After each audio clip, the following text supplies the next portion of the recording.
Hello, my name's Angela from the website naturallivingalchemy.ca. Welcome to my channel. In today's video, I am going to share with you a simple tutorial on how you can make your own elderberry syrup. To accompany this video, I do have a full written blog post that I will link down in the description box below. And in that post, you're going to find a write-up on some of the different ingredients that we're using, as well as the exact measurement so that you can make the simple syrup for yourself. All right, so we have our 2 cups of water in our saucepan, and to that, we are going to add 1/3 of a cup of dried elderberries.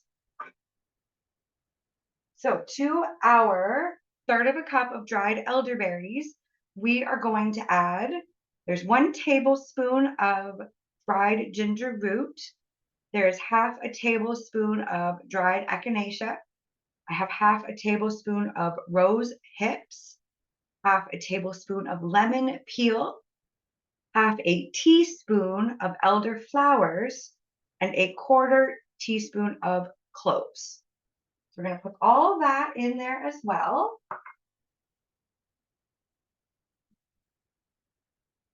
And then to that, I'm going to give her a little stir.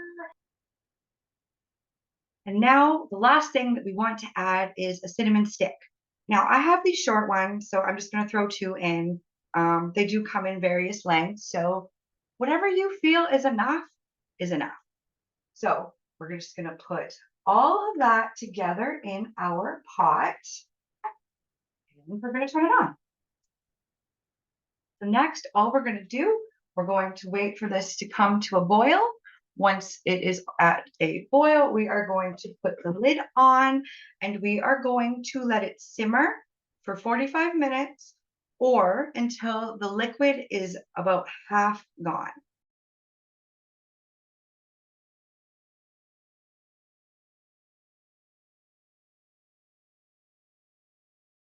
All right, now that we have our pot of our syrup that has been reduced by about half, it's cooled down slightly.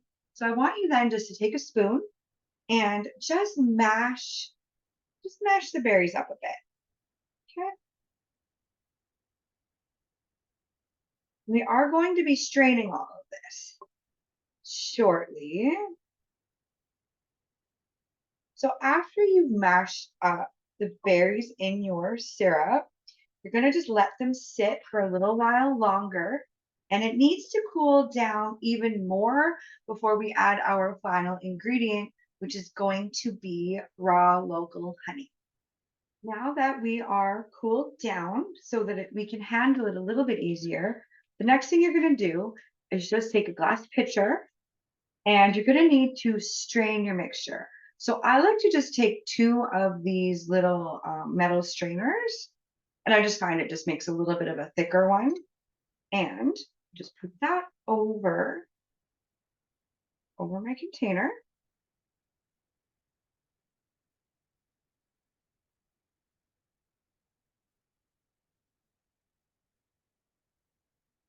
I just like to kind of just press some of the more, some of the liquid out.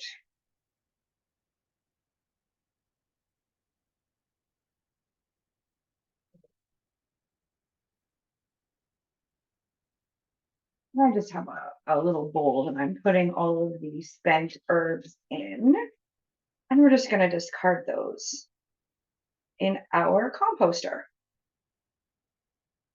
It's actually really neat. The city that I live in has a composting program. So instead of the normal, ours are brown is the garbage and blue would be the recycle, we now have a little green one, and that would be for all of the kitchen and yard waste. So pretty neat. Okay.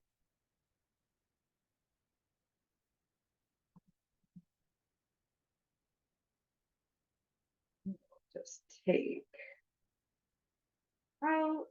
Right. So we're just going to take the last bit.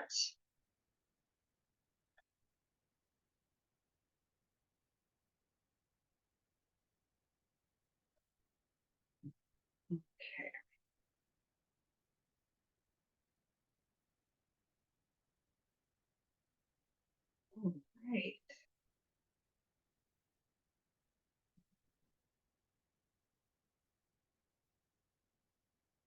That's it. So now we have our 1 cup of syrup that's left. So all we need to do is just make sure that it is cooled down enough. We are going to add our raw honey. Now that we are cooled down, it's a little bit warm, but my gosh, I wish you could smell my house right now. So it smells good. Anyway, so now we're going to add 1/2 cup of raw local honey into our syrup, and then we are just going to mix it.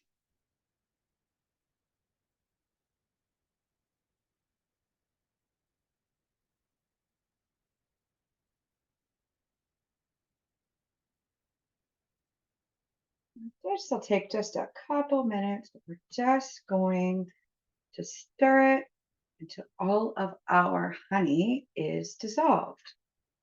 Now, I am going to be linking in the description box where you can purchase some of these ingredients on your own so that you can make something like this for yourself or your family. The only thing you're going to have to outsource yourself is going to be the honey, because, like I said, it needs to be local to you. The reason that you want to be adding the honey once everything is cooled off, it's because we don't want to destroy the enzymes in the honey. We actually want them to, well, give us their medicinal benefits. So now once you are all mixed in, that's it. You're done. So you're just going to have to put it in a container. And I just have an old, I believe this was an old ketchup jar. Anyway, so that's it. All you're going to do is just pour your syrup into a storage container.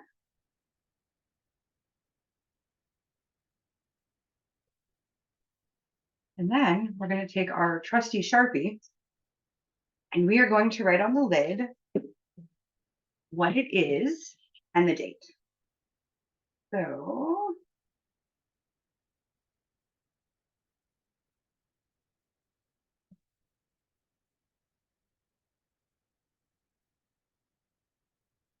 and it is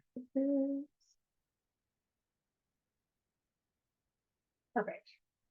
So all you're going to do for storage is let this bad boy sit in the fridge. So when you want to take it, you can take 1 to 2 tablespoons a day.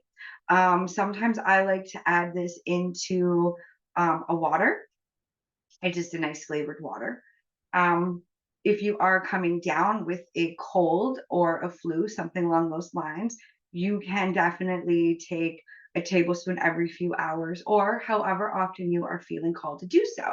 That is how simple it is to make your own elderberry syrup. Comment down below and let me know what other medicinal syrups you enjoy making.